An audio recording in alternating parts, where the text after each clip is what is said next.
Good morning, and welcome to another episode of A Conversation with Father Orsi. I'm Action for Life President BC Cloutier, and this is Father Michael Orsi.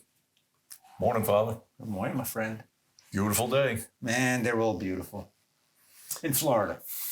You're right. You're right. Although Lord knows it's hot. I'll take, I lived for, a number of years in New Jersey and Michigan. I mean, I used to freeze my tuchus off. I'll take this heat anytime. Lord knows I was tired of, those scraping the ice off my windshield. Oh, yeah. And spin outs on the road, the black ice. I mean, the only thing I worry about here in Florida is alligators. I saw a bunny get hit yesterday. The car in front of me ran over a bunny, and it took me 2 hours to get over it. Did you get the license plate? I would report that if I were you. You know what I was thinking, Father, and this has nothing to do with today's show, but really I thought I should say a prayer for that bunny, but animals don't go to heaven, right? Animals just die. I don't know. Maybe they go to bunny heaven. What do you think, really? What happens with animals? God gave us dominion. Look, I'm tell you something. People get very hot and agitated when they say, Father, my dog died. Do you think he's in heaven? I know. And, let me tell you something. Heaven's a place of perfect happiness. I suppose if your perfect happiness means that, Toto is going to be there with you. Wow. God came to save us, not the dogs and cats. So I don't think it's a big theological question. But, if it makes you happy, folks, your doggy or your pussy cat will be there with you. However, I'm going to say this now.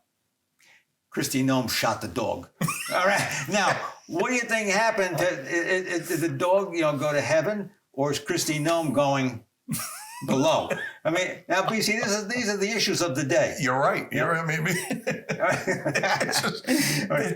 But I get it. I love dogs. I've had dogs my whole life, and it's one of the troubling things about owning a dog is that their lifespan is so short that you're going to say goodbye to them.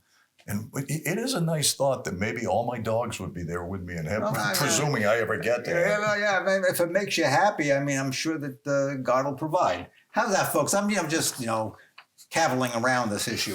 Now, the other thing I want to ask you is that, I know this is not on your agenda today, but do you think Christy Nome was right shooting the dog? You know what? If the dog was a bad dog, yeah, I do. Put it out of its misery. And, she brought up on one of the Sunday talk shows, she brought up a commander, President Biden's dog, who was bitten 2 or 3 Secret Service agents. Yeah, but he has immunity. He's a presidential dog. He has immunity. But one of those Secret Service agents ought to pull out their service weapon and put him out of his misery. I think I would have, if the dog was biting me.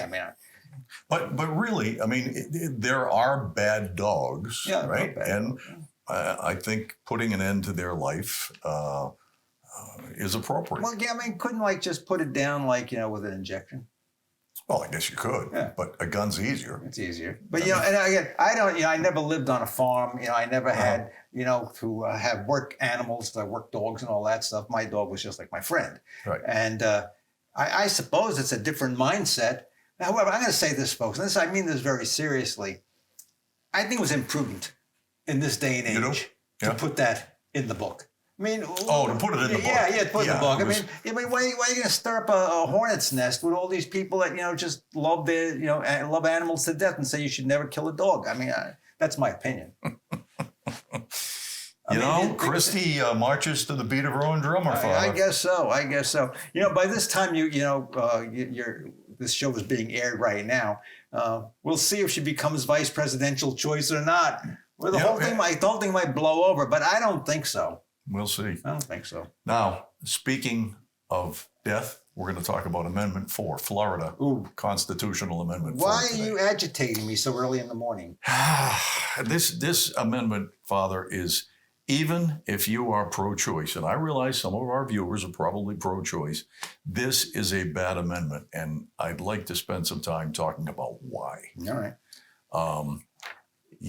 We understand that abortion is unconscionable and shouldn't occur.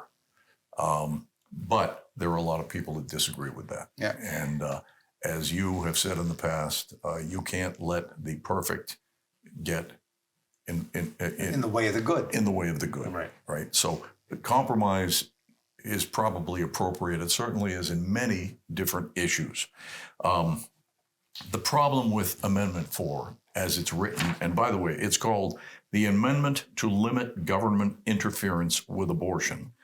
I would call it the amendment to legalize full-term abortion for any reason without parental Yeah, consent. but you're telling the truth. Thank you, I Father. mean, they use all these euphemisms to make everything sound like really good, defending women's reproductive rights. I mean, if you're a woman or a man, say, oh yeah, I want to defend your reproductive rights. I mean, so it's like, it's a deception. It is. And let me just enumerate some of the issues. If this amendment were to pass, okay, it would effectively overturn some common sense laws that exist today. Basic health and safety requirements for abortion clinics, requiring a physician, not a midwife or a nurse or a doula, a physician to perform an abortion. That would go out the window. Requiring informed consent before a mother undergoes an abortion.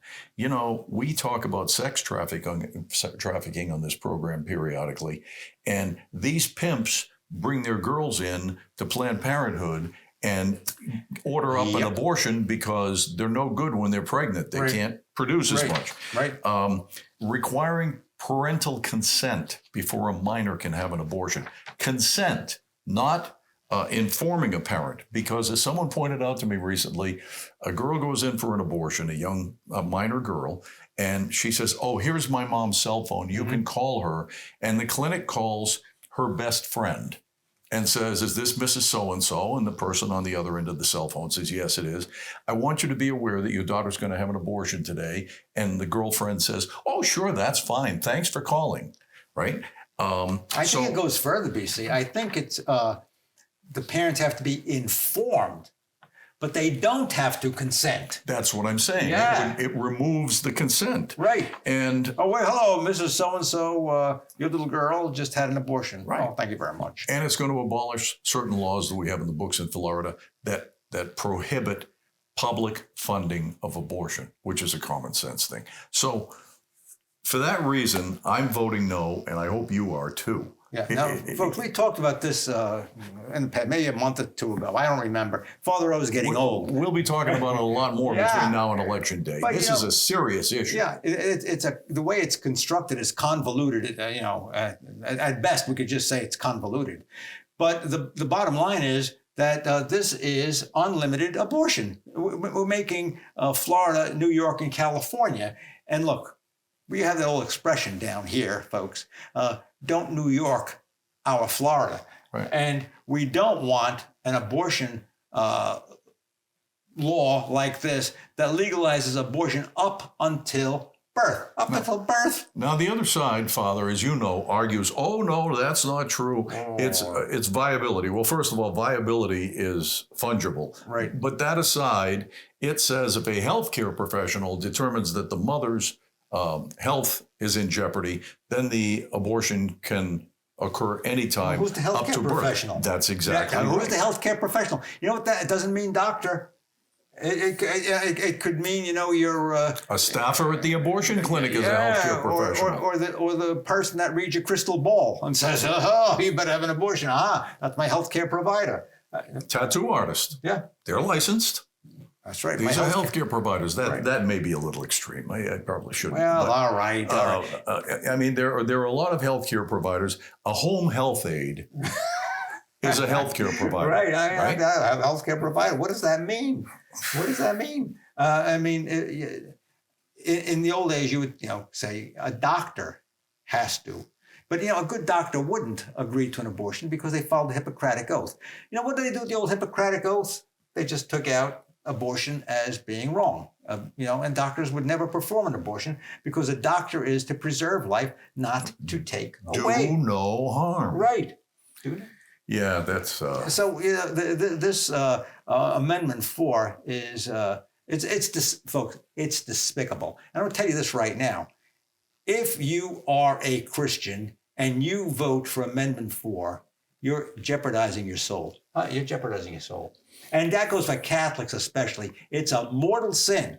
It's a mortal sin to promote abortion, to partake in abortion, either as the victim of the abortion, the woman, or those people who make the abortion possible in Planned Parenthood. All of those people are complicit in moral evil.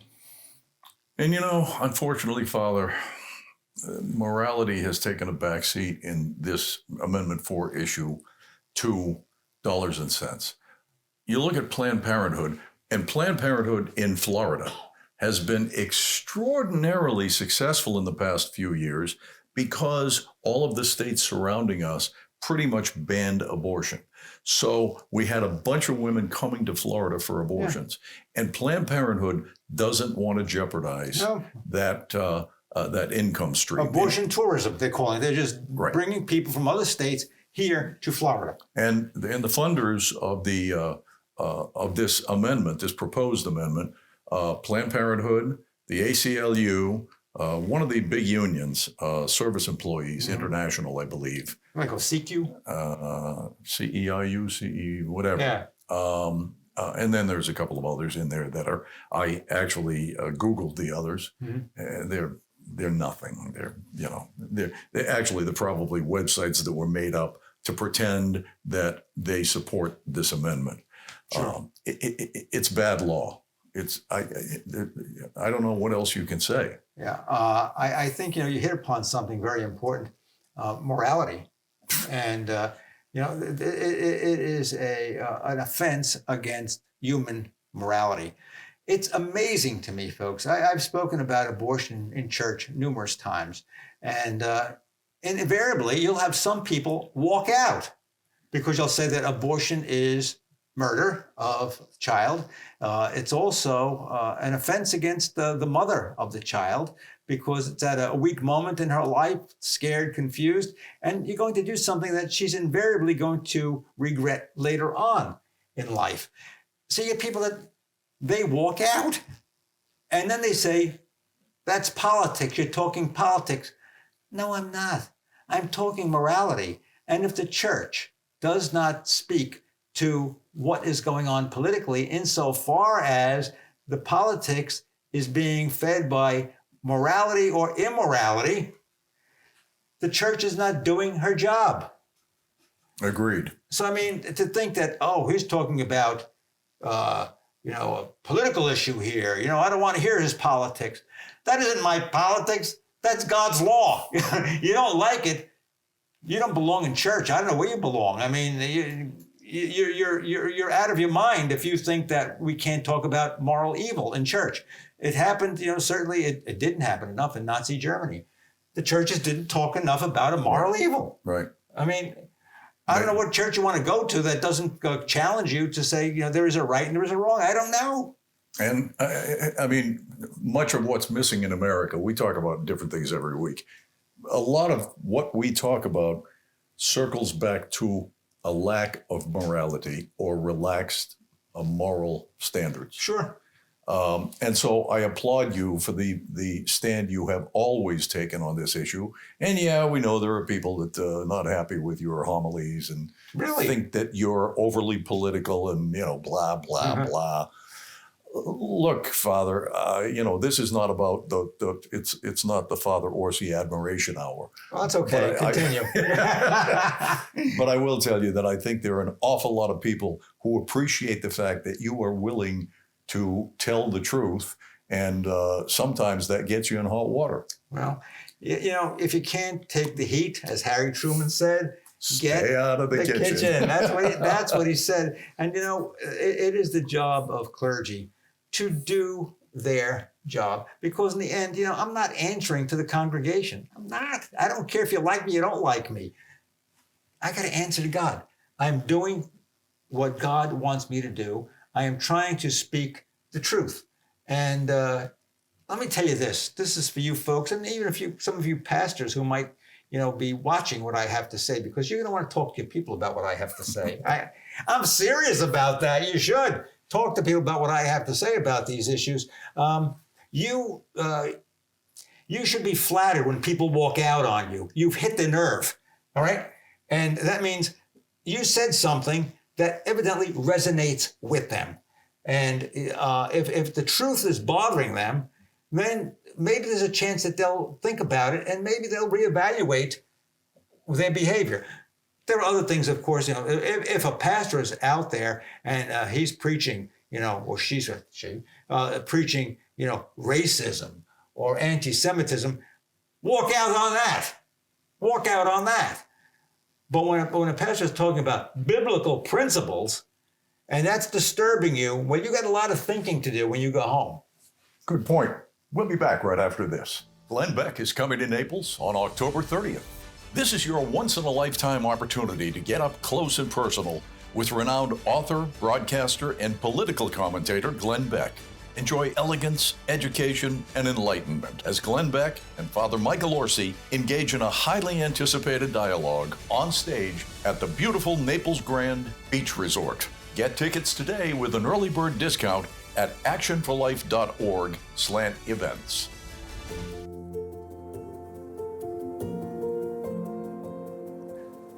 Ladies and gentlemen, we live in a society today that talks an awful lot about being woke. And unfortunately, some of our churches are falling into that trap too, that they want to be woke. In other words, they want to get on the current wave, what's happening in our culture. They want to be with it. And in doing so, they are selling their birthright for a bowl of porridge.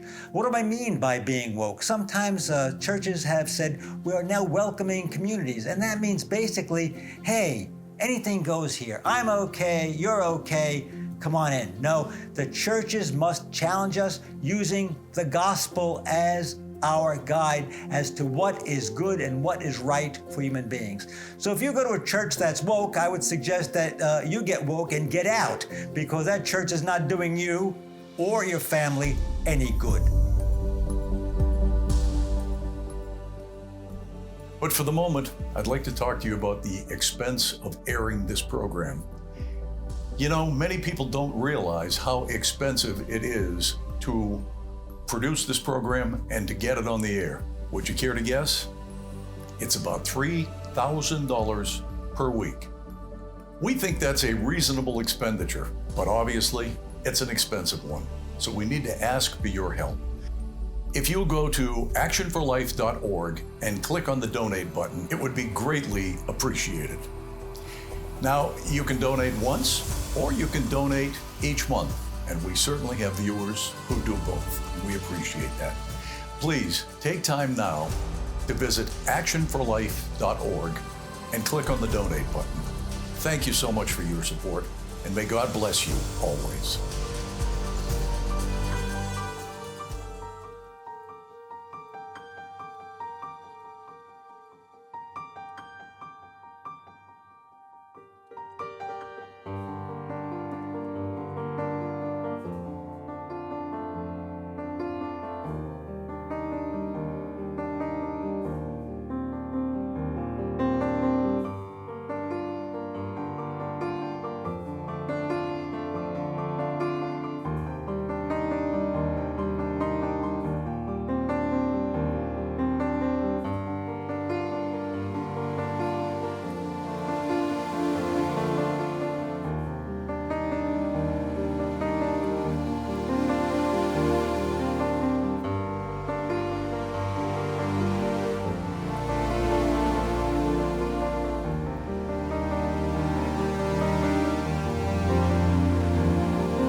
Welcome back to A Conversation with Father Orsi. I'm BC Cloutier. Father, we're talking about the proposed Florida constitutional amendment, Amendment 4 today. I forgot where I was going. I don't know. There's another important amendment on the ballot. Oh, yeah. And that is Amendment 3. Right. Let's talk about that for a few minutes. Okay. It has to do with the legalization of recreational marijuana. And it says that anybody over the age of 21 can have, I think, 3 ounces of pot. 3 ounces? I think it says 3 ounces. And that's on the ballot now too. Now look, folks, as I've told you many times before, money is behind all of this stuff. Marijuana is a dangerous drug. I don't care what anybody says about it. It's a dangerous drug. I'm at St. Matthew's House quite often, and we have a drug and alcohol rehabilitation program there. You ask the clients that come in, and you say to them, how did you get started? 99% of the time, it started with marijuana. Well, and here's something that I think people overlook. If you're our age and you smoked pot when you were in high school, it was pretty benign. I mean, it was illegal, it was dangerous, but it was pretty benign. Now the THC content in marijuana is like through the roof. Through the roof. And so it's a very, very dangerous drug. It is. We talked about, some of the folks that come to St. Matt's, and a lot of these people, they got started taking marijuana, and we called it a gateway drug. Right. Now, as BC was talking about, there are now more potent forms of marijuana, very potent forms of marijuana, and there are plenty of studies that are done. It's not a harmless drug. No, it creates psychosis. There's all kinds of issues. Right. It's, when you're dealing especially with young people, it affects the circuitry of their brain. Circuitry of the brain, yeah. And it causes depression. It causes hallucinations. Now there are even studies that it causes early death, 25% shorter lifespan. I read that recently. Yeah, I mean, what? Probably explains why all my friends are dying. No, that's because of the COVID shots. Folks, I don't know.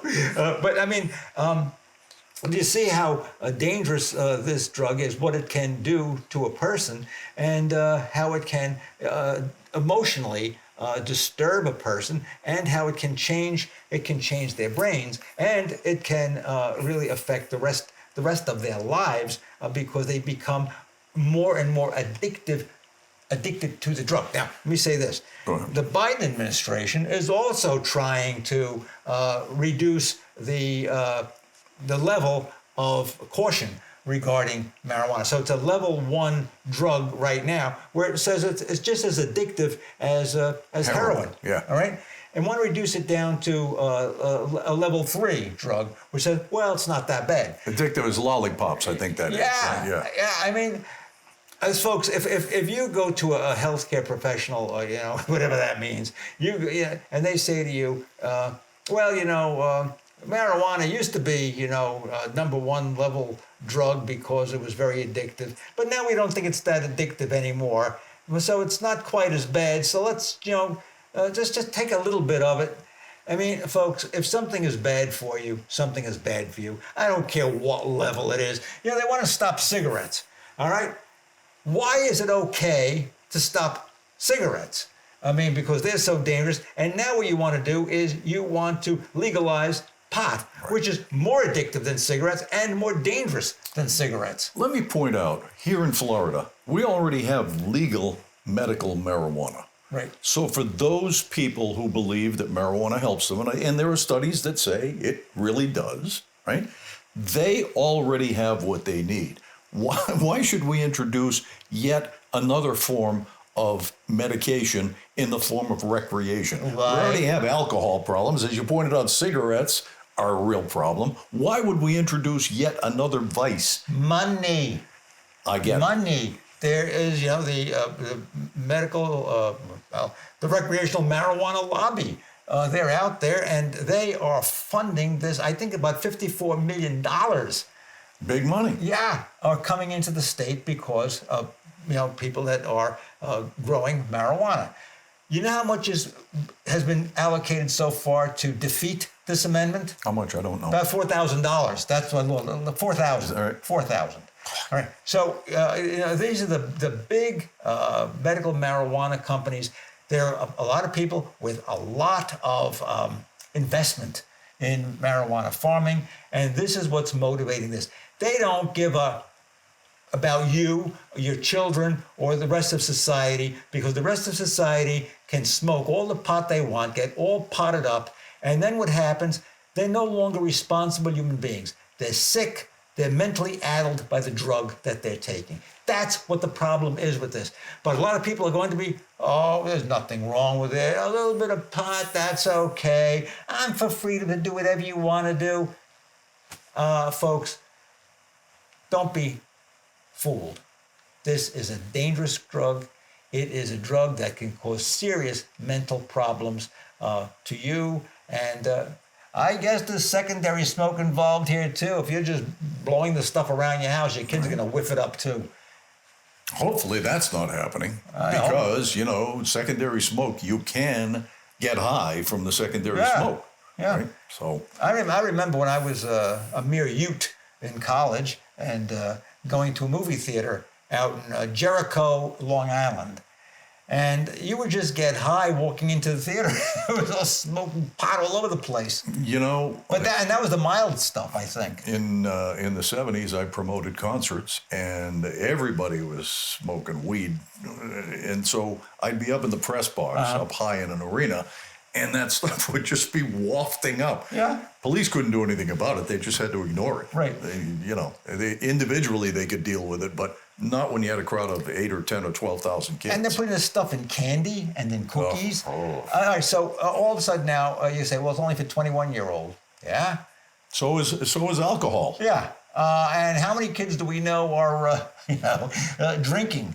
It's going to be all over the place. All over the place. I also want to know why a kid can vote at 18 but can't drink until they're 21. But maybe we'll save that for another show. Yeah, I mean, this one we need to wrap up. We got to wrap this up. But folks, we're going to wrap it up right now by telling you, don't smoke any joints. Don't take marijuana-laced candy because, or cookies or all that other stuff because they're going to do damage to you physically and mentally, and they're going to do spiritual damage because you're going to be hallucinating with this crap. I'm sorry, with this junk too.